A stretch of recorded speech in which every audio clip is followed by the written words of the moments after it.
नमस्कार साथीहरू, यो काठमाडौँको मुटुमा रहेको नक्साल। यहाँको जग्गाको मूल्य अहिले कति होला अनुमान लगाउन सक्नुहुन्छ? छोटो उत्तर अमूल्य छ यहाँको जग्गा। किन अमूल्य? किनकि खाली जग्गा नै बाँकी छैन यो ठाउँमा अहिले। अनि खाली नै भए पनि 1 आनाको 1 करोड रुपियाँ भन्दा पनि बढी पर्छ यो ठाउँमा अहिले जग्गा किन्नु पर्दा। याद गर्नुहोस्, 1 आनाको 1 करोड रुपियाँ भन्दा बढी पर्ने ठाउँ हो यो। यस्तो प्राइम लोकेसनमा 1, 2, 4 या 10 आना या 10 रोपनी होइन, 119 रोपनी 12 आना जग्गा भएको एउटा गैर सरकारी, गैर नाफामूलक सामाजिक संस्था छ नेपालमा। त्यो जग्गा 2021 सालमा राजा महेन्द्रको पालामा विथ दिस बिग बिल्डिङ त्यो संस्थालाई दिएको थियो। के को लागि दिएको थियो? टुरा र अनाथ बालबालिकाको हेरचाह भरण पोषण गर्नको लागि भनेर परोपकारी कामको लागि। ओ वाउ!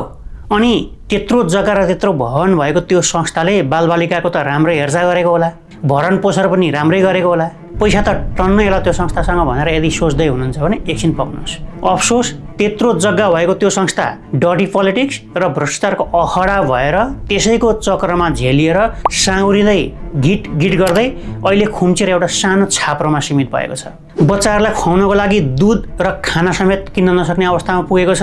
छानो चुहिएको छ, छाप्रो मर्मत सम्हार गर्ने पैसा छैन। तर त्यही जग्गामा उभिएका व्यापारी र बिचौलियाहरू पनि मोटाएका छन्, करोडपति अरबपति भएका छन्। त्यो संस्थाको नाम हो नेपाल बाल सङ्गठन। ठिक सुन्नुभयो, बाल मन्दिरको कथा हो यो बारे मैले 3 वर्ष अगाडि नै एउटा भिडियो बनाइसकेको थिएँ, लिङ्क तल राखिदिएको छु, हेर्नुहोला। त्यो भिडियोमा मैले बताएको थिएँ कि यो बारेमा जाँचबुझ गर्नको लागि एउटा समिति बनेको थियो उच्च स्तरीय। त्यो समितिले प्रतिवेदन पनि बुझायो तत्कालीन सरकारलाई। त्यसपछि कतिवटा सरकार आए गए, तर कसैले पनि त्यो समितिको रिपोर्ट सार्वजनिक गर्ने हिम्मत गरेन। किन होला? ठुला मानिस भिभिआइपी मुछिएको थियो त्यो घटनामा। त्यो रिपोर्ट अहिलेसम्म दराजमा लुकाइयो, कहिले पनि सार्वजनिक भएन। समय बित्दै गयो, त्यो रिपोर्ट धुलोले पुरिँदै गयो। जेनजी आन्दोलन भयो, निर्वाचन भयो, रासोपा सबैभन्दा ठुलो दल भएर आयो, बालेन शाह प्रधानमन्त्री भएर आए। त्यस लगत्तै सरकारले शासकीय सुधारका लागि 100 वटा कार्ययोजना लिएर आयो। त्यसमा अरू भ्रष्टाचारका फाइल सँगसँगै बाल सङ्गठनको जग्गा अतिक्रमण र हिनामिना सम्बन्धी उच्च स्तरीय आयोग हरिबाबु आयोगको प्रतिवेदन बमोजिम अनुसन्धान 15 दिनभित्रमा सुरु गर्ने भन्ने एउटा बुँदा थियो। सुरु गर्ने त भनियो, तर कतिपय कानुनका ज्ञाताहरूका अनुसार यो केस यति धेरै कमजोर बनाइएको छ कि आरोपितहरूलाई केही पनि गर्न सक्ने अवस्था छैन, सब उम्किने अवस्था छ। अहिलेसम्म पनि लुकाइएको त्यो प्रतिवेदन, हरिबाबु आयोगको प्रतिवेदन अहिले मेरो हातमा परेको छ। यो बारे काठमाडौँ जिल्ला अदालतमा अर्को एउटा पनि मुद्दा परेको छ, त्यो पनि मेरो हातमा छ। त्यो लगायत अरू जति पनि प्राप्त डकुमेन्ट्सहरू छन्, प्रुफहरू छन्, त्यो सबै हेरिसकेपछि त्यसमा के छ र अहिलेसम्म के भयो त्यो सबै बताउनको लागि आज यो भिडियो लिएर आएको छु। यो भिडियोमा म जे बोल्दैछु र जे देखाउँदैछु ती सबै कुरा ती रिपोर्टमा र उपलब्ध प्रमाणहरूमा आधारित हुनेछन्। ती रिपोर्टको लिङ्क म तल डिस्क्रिप्सनमा पनि राखिदिउँला, तपाईँ पछि आफै गएर पनि पढ्नु होला। ढिलो नगरी आउनुहोस् हेरौँ बालबालिका र अनाथको नाममा आएको पैसा र जग्गा, त्यसमा रजगज गर्ने राजनीतिज्ञ, व्यापारी, बिचौलिया र भ्रष्टाचारहरूको अर्को रासलीला, बाल मन्दिर जग्गा काण्ड। सुरुमा छोटकरीमा घटनाक्रम के भएको थियो त्यो हेरौँ एकपटक। 2046 सालमा पञ्चायत ढालेर बहुदल ल्याउने आन्दोलन भयो।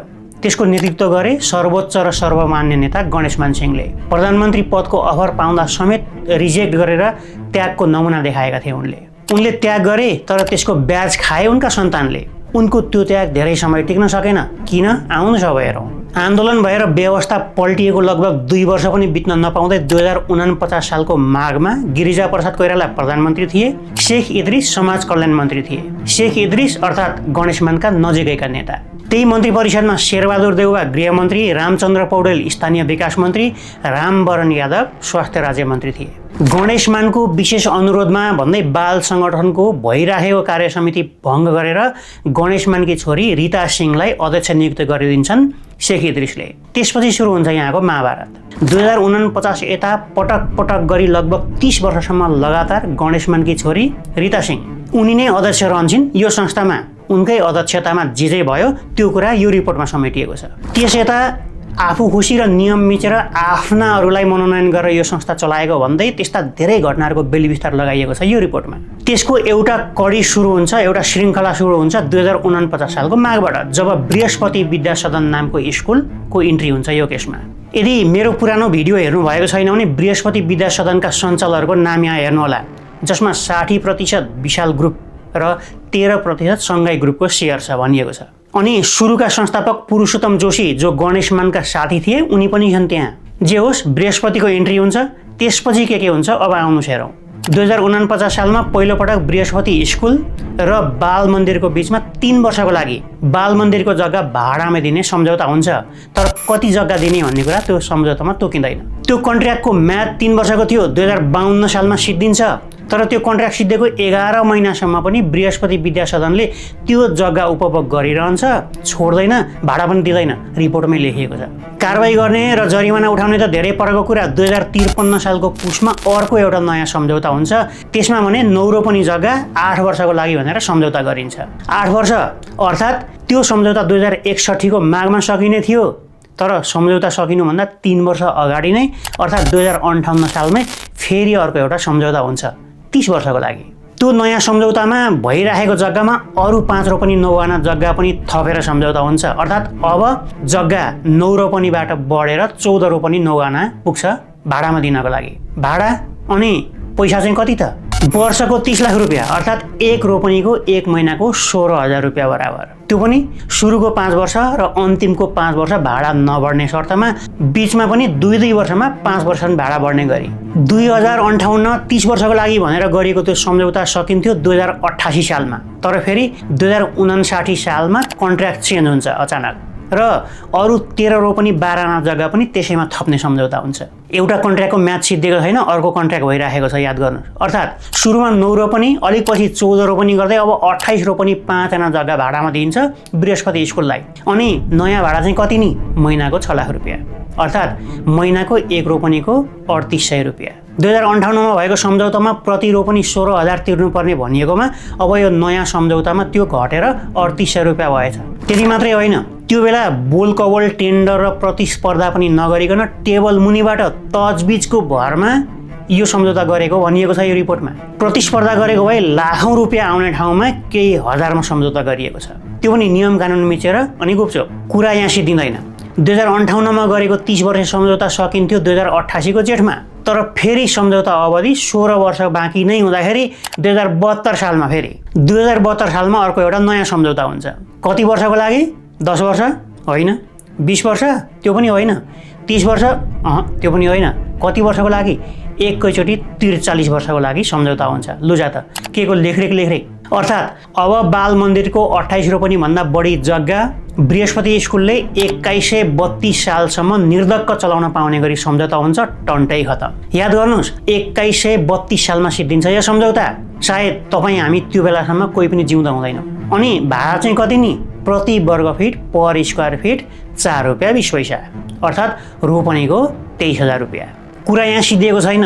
बाल सङ्गठनको जग्गा बृहस्पतिले लिजमा लिएको जग्गा आफ्नै जस्तो गरेर अब बृहस्पतिले अरू कम्पनी या संस्थालाई पनि त्योभन्दा महँगोमा लिजमा दिन सुरु गर्छ, सब लिजमा। त्यति मात्रै होइन, ब्याङ्कमा धितो राखेर त्यहाँबाट ऋण समेत लिन पाउने गरेको सम्झौता भएको हुन्छ।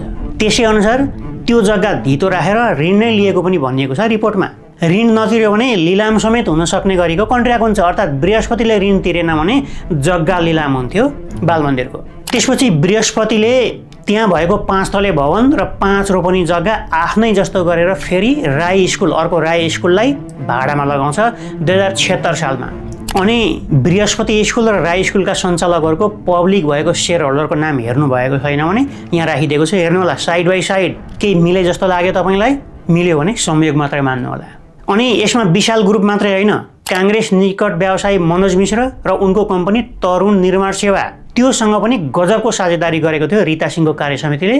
त्यो कथा मैले यो भिडियोमा राखेको छु, पुरा रिपोर्ट राखेको छु, त्यो भिडियो हेर्नु होला, लिङ्क तल राखिदिन्छु। अर्थात् सुरुमा बाल मन्दिरको जग्गा लगभग यो सिडेड एरियामा देखाएको सबै जग्गा बाल मन्दिरको थियो। पछि लगभग यो एरिया बृहस्पति स्कुलले लियो अनि यहाँनिर राई स्कुल छ।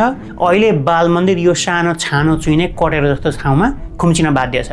लङ्कामा सुन्छ कान मेरो बुच्चै भनेको जस्तै हिराको टुक्रा जस्तो ठाउँमा यति बिघ्न जग्गा छ यो संस्थाको, तर बच्चालाई खुवाउने दुध र अति आवश्यक सामान किन्न नसकेर छटपटाउँदैछ। छानो चुइएको छ, बनाउन नसकेर रोएको छ। उता व्यापारीहरू मोटाएका छन्। कारबाही गर्नुपर्ने सरकारका मानिसहरू राजनीतिको सेटिङ मिलाउँदै आएको रिपोर्ट दराजमा लुकाउँदै राज्य चलाउँथे अनि भन्थे हामीले त गरेकै हो नि, हामीलाई बदनाम गराइयो बेकारमा।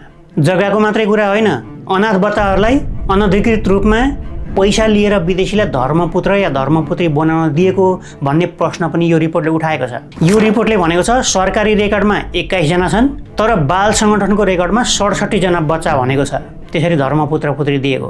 त्यसो भए बाँकी 46 जना बच्चा कता गए त या तिनलाई के भयो? एउटै अवधिमा दुईटा सरकारी रेकर्डमा फरक नम्बर कसरी आयो? कतै अवैध तरिकाले अथवा टेबल मुनिबाट अन्डर द टेबल धर्मपुत्र पुत्रीका नाममा पैसाको खेल त भएको होइन, बच्चा बेचिएको त होइन?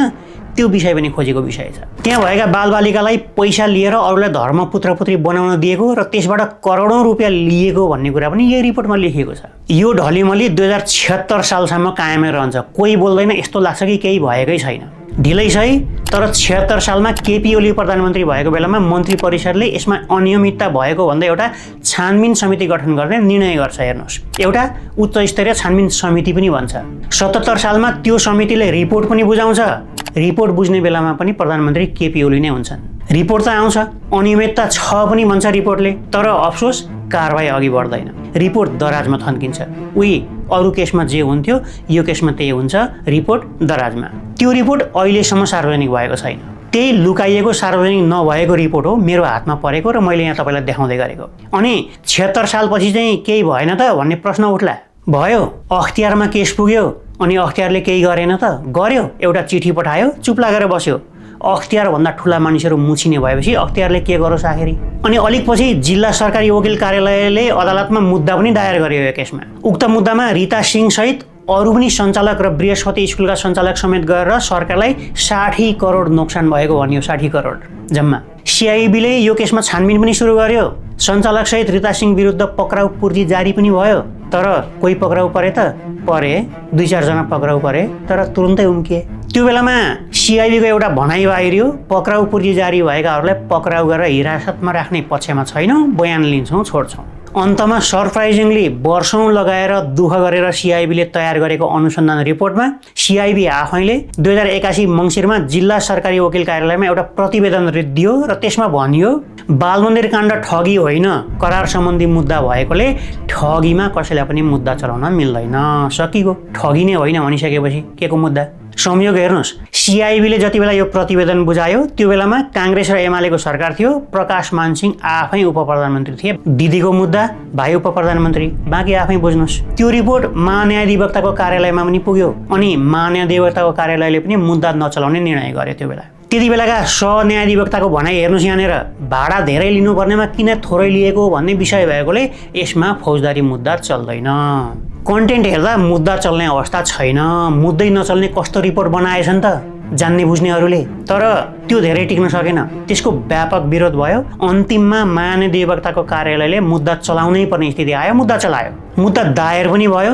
त्यति बेला मुद्दा चलेकाहरूको नाम यहाँ म स्क्रिनमा देखाउँदैछु, एकपटक हेर्नु होला। मुद्दा चल्यो, केही पक्राउ परे तर तुरुन्तै छुटे। बालमन्दिरको यो कथा केवल 28-29 रोपनी जग्गा अनि त्यो जग्गा कसले कसरी घोटाला गर्यो भन्ने मात्रै कथा होइन। यो कथा हो बालबालिकाको संरक्षणका लागि स्थापना भएको एउटा संस्था। त्यसलाई सरकारले विश्वास गरेर दिएको सार्वजनिक सम्पत्ति। त्यो सम्पत्तिलाई दशकौँसम्म कसरी गलत निर्णयहरू गर्दै सम्बन्धित निकायको ध्यानै नजाने गरी कसरी गोलमाल गर्यो त्योसँग सम्बन्धित प्रश्न हो यो। हरिबाबु भट्टराई नेतृत्वको उच्च स्तरीय आयोगले आफ्नो प्रतिवेदनमा व्यवस्थापकीय कमजोरी लगायतका विभिन्न सुधारका सिफारिसहरू दिएको छ र गलत भएको भनेर तोकेरै भनेको छ। आयोगको प्रतिवेदनले धेरै ठाउँमा प्रश्न पनि उठाएको छ, थप कारबाहीको लागि पनि सिफारिस गरेको छ। त्यसपछि पनि सिआइबीले अनुसन्धान गरेको छ। सुरुमा मुद्दा नचलाउने राय पुगेको फाइल अन्ततः महान्यायाधिवक्ताको कार्यालयबाट थप अध्ययनपछि मुद्दा चलाउने भनेर फर्काइएको पनि छ, मुद्दा पनि चलाइएको छ। 2082 वैशाखमा 17 जना विरुद्ध काठमाडौँ जिल्ला अदालतमा मुद्दा पनि दर्ता भएको छ ठगीको। तर आजसम्म त्यो मुद्दा अदालतमा विचाराधीन छ। कोही प्रतिवादीहरू पक्राउ परे, बयान भयो, धरौटी भयो, छुटे, प्रक्रियामा छ अझै। तर यही बीच मुख्य अभियोग लागेको व्यक्ति अध्यक्ष रिता सिंह वैद्य उनको निधन भइसकेको छ। उनी विरुद्धको फौजदारी प्रक्रिया व्यावहारिक रूपमा समाप्त भइसकेको छ। डन। जिउँदा हुँदा कारबाही गर्न सकेन, मरेपछि कारबाही हुने कुरै भएन। बृहस्पति विद्या सदनसँगको लिज पनि औपचारिक रूपमा रद्द गरिएको छ अहिले, तर अन्तिम फैसला भने अझै आएको छैन। त्यसैले आज पनि केही प्रश्नहरूको उत्तर अदालतले दिनै बाँकी छ। के राज्यले आफ्नो सम्पत्ति फिर्ता लिन र पूर्ण रूपमा जोगाउन सक्छ कि सक्दैन? अब यदि कसैले कानुन उल्लङ्घन गरेको प्रमाणित भयो भने उसले सजाय पाउँछ कि पाउँदैन? भविष्यमा यस्ता घटना नदोहोरिनको लागि सिस्टम बसाउन सकिएला कि नसकिएला। र सबभन्दा ठुलो प्रश्न, बालबालिकाको हितका लागि स्थापना भएको संस्थामा फेरि यस्ता घटनाहरू दोहोरिन्छन् कि दोहोरिँदैनन्, त्यसलाई रोक्ने व्यवस्था बन्छ कि बन्दैन। आरोपितहरूको मृत्यु भइसक्दा र यतिको वर्ष बितिसक्दा पनि फैसला हुन नसक्नुले के लोकतन्त्र र न्यायिक इतिहास सही हो भन्ने देखाउँछ? त्यही पनि लोकतन्त्रमा अन्तिम निर्णय अदालतको हुन्छ, फैसला दिने अदालतले हो, सामाजिक सञ्जालले होइन, तपाईँ हामीले होइन। हाम्रो उद्देश्य कसैलाई पनि दोषी या निर्दोष घोषणा गर्नु होइन। हाम्रो उद्देश्य सरकारी प्रतिवेदन, अनुसन्धान, सार्वजनिक जति पनि अभिलेखहरू छन् तिनको आधारमा तथ्यहरू तपाईँसम्म पुर्याउनु र बुझाउनु मात्रै हो। आशा गरौँ सही निर्णय हुनेछ र कारबाही हुनेछ दोषीहरूमाथि। सारांशमा बालमन्दिरको जग्गा कसको हो? उत्तर एकदमै सजिलो छ, नेपालका बालबालिकाहरूको, सरकारको, त्यो संस्थाको। त्यसैले यो मुद्दाको अन्तिम फैसला केवल ती 17 जना व्यक्तिको बारेमा मात्रै होइन, ठगी या करार भन्ने पनि होइन, तर सार्वजनिक सम्पत्ति कसरी जोगाउने र यस उपरान्त यस्तो घटना कसरी घट्न नदिने भन्ने हो। नेपालको परीक्षा समेत हो। अदालतले जे निर्णय देला त्यो निर्णयले भविष्यमा यस्ता घटनाहरूको लागि नजिर बन्नेछ। आशा गरौँ देशको पक्षमा फैसला आउनेछ। यदि यस्तै खोजमूलक सामग्रीहरू अरू पनि हेर्न चाहनुहुन्छ भने सब्सक्राइब र सेयर गरिदिनु होला, बढीभन्दा बढी मानिसको बिचमा पुर्याइदिनु होला, मन पर्यो भने लाइक गरिदिनु होला, आफूलाई लागेको कुरा तल कमेन्टमा पनि लेखिदिनु होला। भिडियो अन्तिमसम्म हेरिदिनु भएकोमा धेरै धेरै धन्यवाद। म अर्को भिडियो पनि लिएर आउनेछु। त्यतिन्जेलको लागि मलाई बिदा दिनुहोस्। धन्यवाद। नमस्कार।